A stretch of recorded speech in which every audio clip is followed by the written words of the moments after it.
I would like to share from a devotional today from Anne Graham Lott's book, Fixing My Eyes on Jesus. And then I would like to share a little bit about how Celebrate Recovery has helped me to get through this difficult time.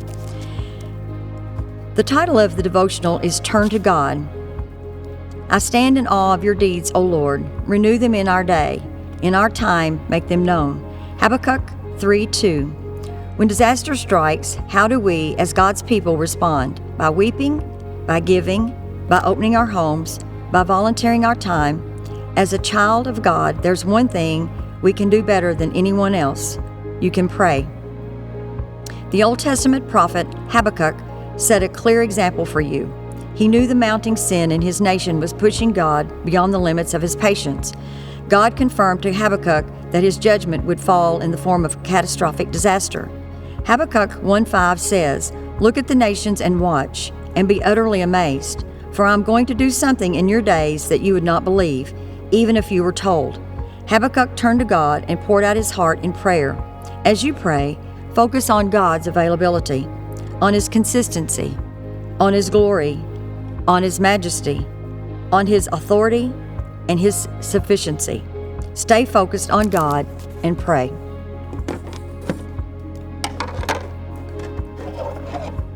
In reading this devotional, it reminds me so much of what we are dealing with today. We're experiencing a pandemic, a catastrophic disaster. We might wonder if this is God's judgment, but we do know that this evil thing will not triumph forever. God is in control, and He can be completely trusted to vindicate those who are faithful to Him. We must patiently wait for Him to act. Habakkuk knew that God was going to discipline the people of Judah, and that wasn't going to be a pleasant experience.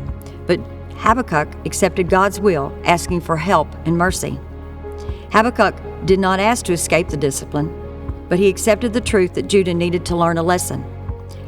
God still disciplines in love to bring His children back to Him. Hebrews 12:5-6 says, "Accept God's discipline gladly and ask Him for help if you need to change." What if this pandemic was meant to draw us closer to Him?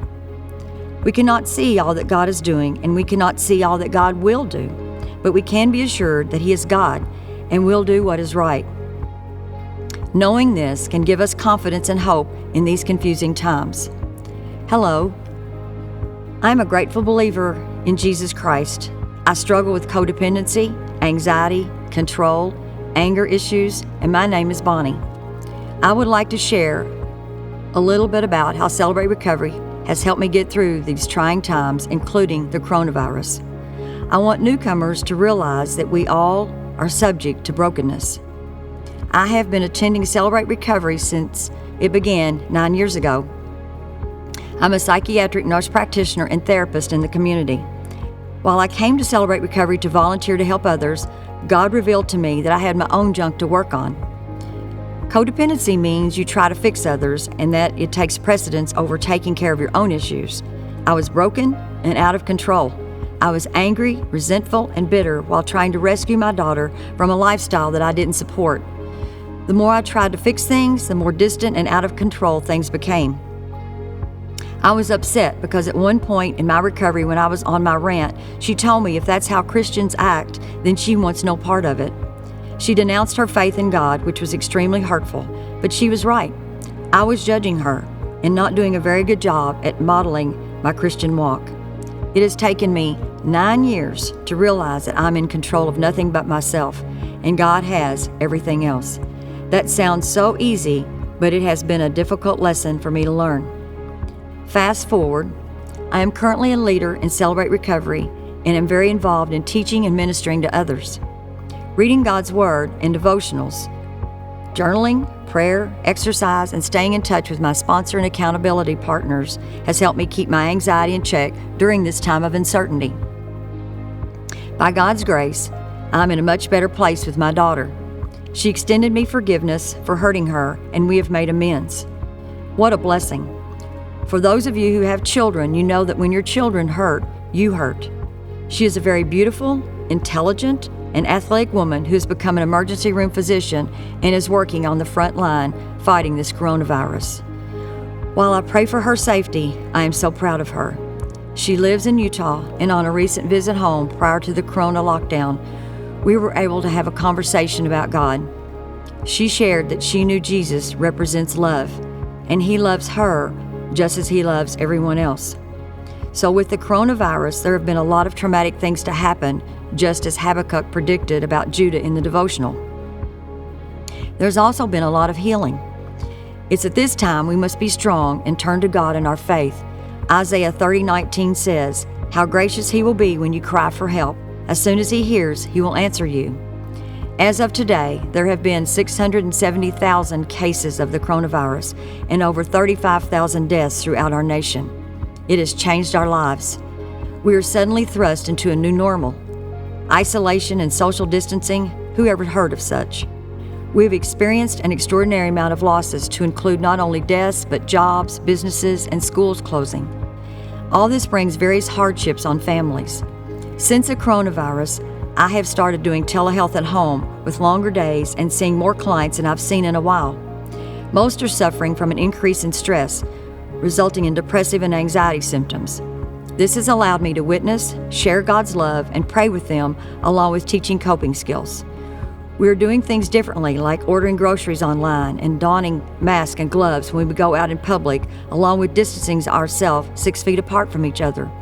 All of this is done to be safe. Despite the tragedy of the coronavirus, there have been some good things that my spouse and I have done, in which we have accomplished projects like planting garden, spring cleaning, washing windows, and remodeling. I would like to close with 2 praises as a result of the coronavirus. One is that I was able to have a conversation with my daughter about God without dissension and animosity. 2, I was able to witness to a nephew in California who has not accepted Jesus. I've been witnessing to him since he was 9 years old, and he is now 38. Recently, he called his mother and requested a Bible and a cross necklace. I sent those, along with instructions pointing him to Jesus. My prayer is that I can display a Christ-like attitude so that I can continue to minister to my daughter, my nephew, and those whom God places in my path, because God is love. If we want to live for God, we must be ready to say and do what seems strange to the world. We must be willing to give when others take, to love when others hate, to help when others abuse. Like Pastor Curtis Wood said in his message, we have the responsibility to be who we are. Not even the COVID-19 should allow fear to overcome us so as not to glorify God. Woods went on to say that people will know that we are Christians by the true love for others, with no strings attached. It is our mission at Celebrate Recovery to reach out and love on others who are struggling and seem different. And as it turns out, we are different, and we are those people. We all experience brokenness. If you are struggling with anything, please consider joining us when we resume on Monday evenings at Severns Valley at 6 p.m. In the meantime, follow us on Facebook, YouTube, and Instagram to stay connected. You have heard my story. God never wastes a hurt. Psalm 71:20 says, "Though you have made me see troubles, many and bitter, you will restore my life again. From the depths of the earth, you will again bring me up." Thank you for letting me share.